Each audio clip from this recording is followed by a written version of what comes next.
Alright, Lantis, so since Brave Souls has now officially hit 10 years, a whole decade for Brave Souls, absolutely crazy, but with that, we are here to rank every anniversary going from the 1st all the way to the 10th anniversary. Earlier yesterday, we did rank all the characters from part 1. This time, though, we're here to focus on the characters that released during part 2 of the anniversary celebration. Now, one thing that you will notice when it comes to part 2 of an anniversary is that they, for the most part, are 1000-year Blood War focused ever since the 3rd anniversary, besides the rare 6th anniversary, which focused on Spirits Arc overview. Like in our previous video, if you haven't already watched that, this list is purely subjective based on what I found more cool, what I was more hyped about. Some things will of course be considered how good were the characters at the time, and in some ways how well did they age. Those things, for example, will be considered. But like I said, it's a purely subjective tier list, you can't really be wrong. So in the comments below, let me know your ranking going from the 1st all the way to the 10th anniversary. So with that said, let's start with the list. In this case, for me, in 10th place, and it kind of hurts my heart to say this because we are going to do Yoruichi's year, but 2nd anniversary probably to me was the worst part 2. Mainly because at the time, keep in mind, Global was a month behind. And since 1000-year Blood War hadn't officially started yet, it was just kind of a random set of characters that were maybe cool enough. I actually do really like this banner. I was actually excited for the banner at the time. But at least with the Global anniversary, this banner was like 2 months before Japan that got delayed. So to further explain that, right, Japan was always a month ahead in terms of new characters. This should have been June end the month for Global, but at the time, our first ever banner that we got at the same time was the Swimsuit Neliel banner. So that actually pushed this banner back a whole nother month to release as part 2 of the anniversary. And honestly, right now, I can't even remember what Japan got, and it probably wasn't any better. Likewise with the 1st anniversary, which I guess we'll put in 9th place, that was also different on the Japanese version. The Japanese version had Toshiro, Shunsui, and Jushiro, which in my opinion was much cooler. But the reason I'm putting 1st over 2nd is because 1st had the specialty of being the first ever summonable 6-star characters that could awaken into a 6-star. It was also really cool to get our first Shikai Shinji, our first Bankai Soifon, that was special at the time, but ultimately they can really only be so high because they're now being compared to 1000-year Blood War, Spirits Are with you. Naturally, the premium banners that technically weren't even designed to be for an anniversary because again, Japan was the main focus at the time. You know, they can only be so high, so by default, you know, 10th and 9th place has to be 1st and 2nd anniversary. So that now takes us into the big boys. Not every year have we had like a really good part 2. When we were ranking part 1 characters, I felt like it was a lot more difficult to rank. Because, man, we had a lot of amazing part 1, especially because a lot of them were original designs. I'm not a big fan of some of these characters that were chosen in part 2, so let's actually talk about that. So in this case, in 7th place, we are actually going to put 5th anniversary. Now, 5th anniversary part 1 was one of my favorite anniversaries to date, and I feel like 2nd part held it back quite heavy. Mainly because maybe I just wasn't a big fan of the characters, I'll be truthfully honest. It was our first time having a playable Yugam, our first time playable Basby, and also of, Uryu. I was about to say Volstan Ditch. At the time, this did not exist. The banner itself, in terms of the characters offered, were kind of cool and unique, right? Uryu was the first character to have element reversal. That makes sense with his shift ability. Same with Yugam. He had the Brave Battle counter. Yugam was also the best character in the banner, and that tells you a lot of how, maybe weak Basby and also Uryu were, that the main character in the banner was the Brave Battle character. In a way, Yugam was also the start of what was to come in Brave Battles for the next 5 years, just having super broken characters that dominate the meta. But personally, I just think that, Uryu and Basby, and maybe to a certain extent, Yugam, at least me personally, wasn't that exciting. And Uryu and Basby weren't that crazy. At least when compared to part 1. Part 1, Byaku and Ichigo were crazy, really, really good. Part 2, not so much, to the point that the best character, the most exciting character banner for most people that still talk about during the 5th anniversary, was Yugam, the Brave Battle character. So to me, 5th anniversary didn't really do anything special for me. After that, we are going to have the 6th anniversary. So this is actually kind of a rare, non-Blood War anniversary part 2. Like I said, at the time, Caleb couldn't do more Blood War characters, so they had to do Spirits Arc with you. And this was our first Spirits Arc with you banner, so keep that in mind. Our first original Beyond Banka characters for that collaboration. And they had some really cool designs. I'm a massive fan of Jushiro. He's one of my favorite Safui Beyond Bankai characters. Yama was kind of whatever to me, although he was kind of cool because at the time, during the Bankai livestream, they confirmed that part 2 would be a Jushiro and also Shunsui. At the time, we were also getting a lot of 2-character banners. So going into the reveal, the trailer for this banner, we were just expecting Jushiro and Shunsui. It was very exciting and surprising to receive a 3rd character, that being Yamamoto. But in a way, ultimately, kind of similar to the 5th anniversary, I feel like this banner was lacking in terms of just having really good mainstaying characters, to the point that the best character in this banner was a normal attack damage character. Now again, nothing against normal attack damage characters, but during anniversaries, you want really good playable SP characters, broken characters. During the 6th anniversary, we had a broken Brave Battle character that was, to the likes of Yugrim. We had a really good normal attack damage character that was mainly just an auto unit, and then we had a Lynx farmer. So, they just lacked that really big SP powerhouse to carry a part 2, and that's why ultimately 6th anniversary is going to go, in 7th place. The designs themselves were okay, not my favorite Safui banner. Compared to the rest of the years, I definitely prefer those.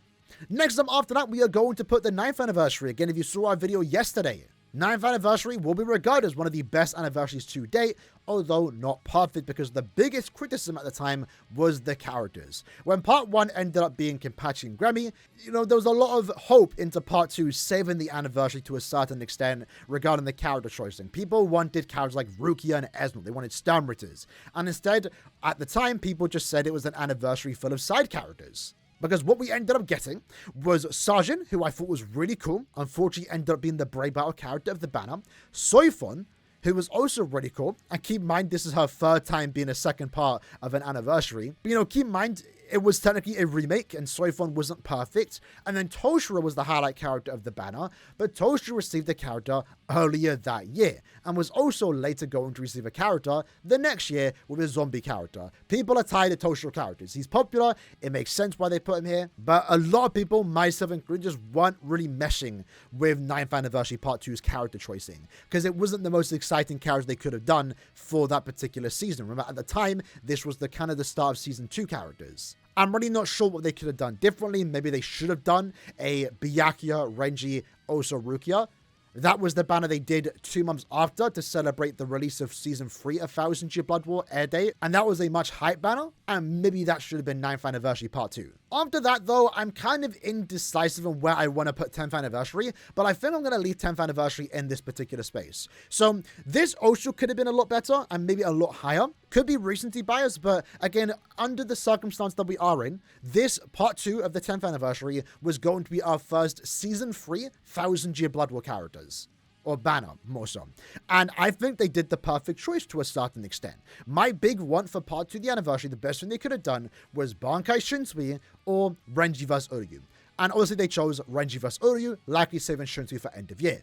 Cool, makes sense. I understand it. My thing with this, Part 2 10th anniversary, I don't like the idea that Uryu was the Brave Battle character. Now, sure, I understand he's going to get a character in the future. We're going to get 2 Volstandish Uryus. One based on the fight with Renji, which is what we got here, and one based on the fight with Ichigo. We're probably going to get another Uryu in Core 4 too. So I'm not that worried about him being the Brave Battle character. I just think for his first unit, should have been an SP character. Renji, perfect, amazing, hype character, love this unit. Carrying the 10th Anniversary Part 2. Really good unit. Jushiro, fun unit. I just don't like his visuals. I don't think Jushiro did enough to maybe warrant a 2nd part anniversary headline unit. So if I would have changed anything, it would have been Uryu be the SP character, maybe Jushiro be the Brave Battle character. Or don't include Jushiro at all, include someone else, and give Jushiro another good SP character later that year. I only say that because Anniversary Part 2 usually brings the best characters, and Jushiro is exactly that. He's a fun unit, but just based on because he didn't fight anyone, he just does one moment, which is, of course, a very impactful and important one for the character. It doesn't translate into, very fun gameplay visual-wise, because it's just him doing wind attacks. So that kind of holds back the 10th Anniversary from being higher, in my opinion. So because of that, I'm going to put it as it is. After that, this one might be controversial. We're going to put the 4th Anniversary Part 2. This was a very exciting time because keep in mind, at the time when 1000 Year Blood War was a thing, remember the big thing about Blood War was the licensing, right? It ended with Round 4, which was during the 3rd anniversary. When the 3rd anniversary ended, we did not get a single 1000 Year Blood War banner for an entire year. Only until 4th Anniversary Part 2.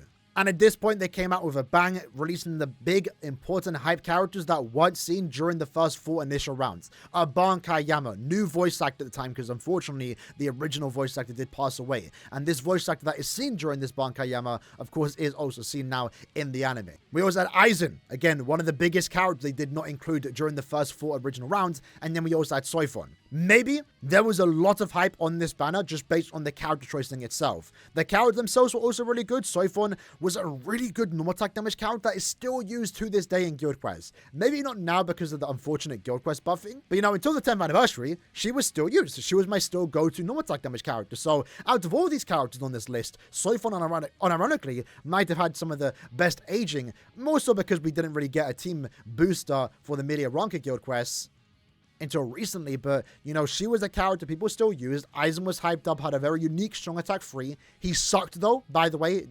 That does hold it back. Aizen was terrible, and Yama was really good. So 4th anniversary is kind of just higher based on the hype, and it just naturally is going to be higher because it was the first time we ever had these characters playable. While it's cool, and I was very excited for the other anniversaries, 9th Part 2, 10th Part 2, Uryu in particular, it's his first time being in a Volstern dish. This Renji was technically unique and new because it was anime original fight. We've had these characters, This was the first time ever seeing a Bankai Yamamoto, so just by default, it's going to just be on the top of everyone's list. But with that, in 3rd place, we have 8th anniversary. Now, truth be told, I'm being super biased here. This is being carried by Yachiru Unohana. She is an amazing character, one of my favorite characters of all time in Brave Souls history. Amazing release, likewise with her initial character release, right? Everyone just loves Yachiru Unohana. Anytime they release one, it's a big deal. It was a big deal during the end of year for 2018. It was a big deal during the 8th anniversary. I remember when this character got leaked, the video got like 40,000 views in one day. Everyone was excited for this character. There was a lot of anime hype at the time too, because this was the first anniversary with the anime just returning. And I think it was the best character release during Part 2, and that's really all the praise I can say during 8th anniversary Part 2, Yachiru. Yama was cool. There's a lot of Yamas during the anniversary, by the way. Still waiting for a Bankai Yama based on the anime with the visuals. Basically a remake of this character, but with anime visuals. This character was cool. Just a Brave Battle character. Chojo, again, was cool. Really good visuals across the board.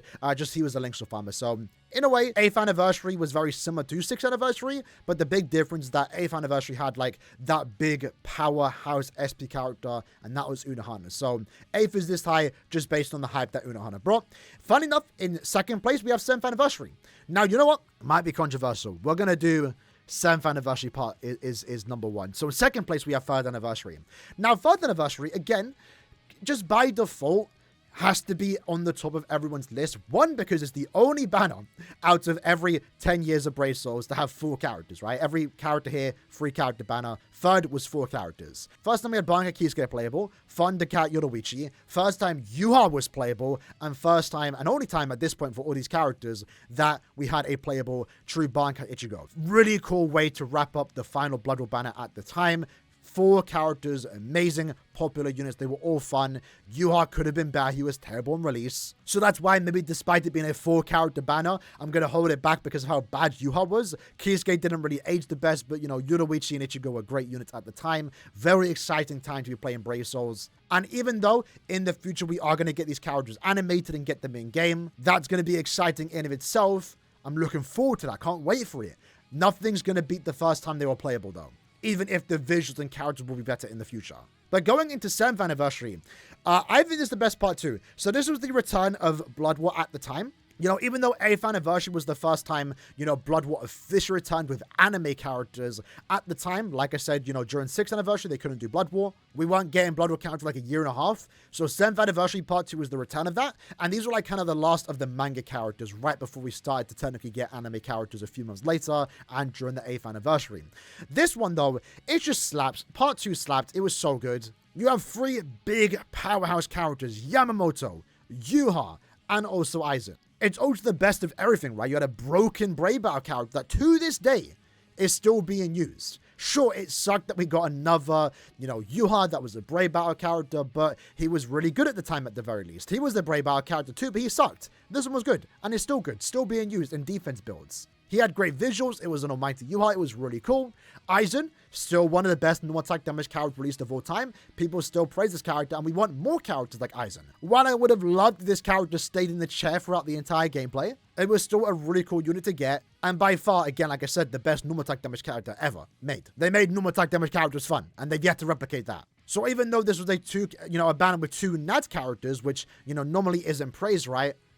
So the problem I had during the 6th anniversary, at least Aizen was a really fun and a great go-to NAD character for those that enjoyed that gameplay. And then, man, where do we start with Yamamoto? The character had to introduce a whole new difficulty in Guild Quest because he was nuking every Guild Quest phase in under 1 second, clearing his Guild Quest phase in 0 seconds. This character was amazingly fun. Had the tracking vortex being the skeleton attack, beautiful visuals.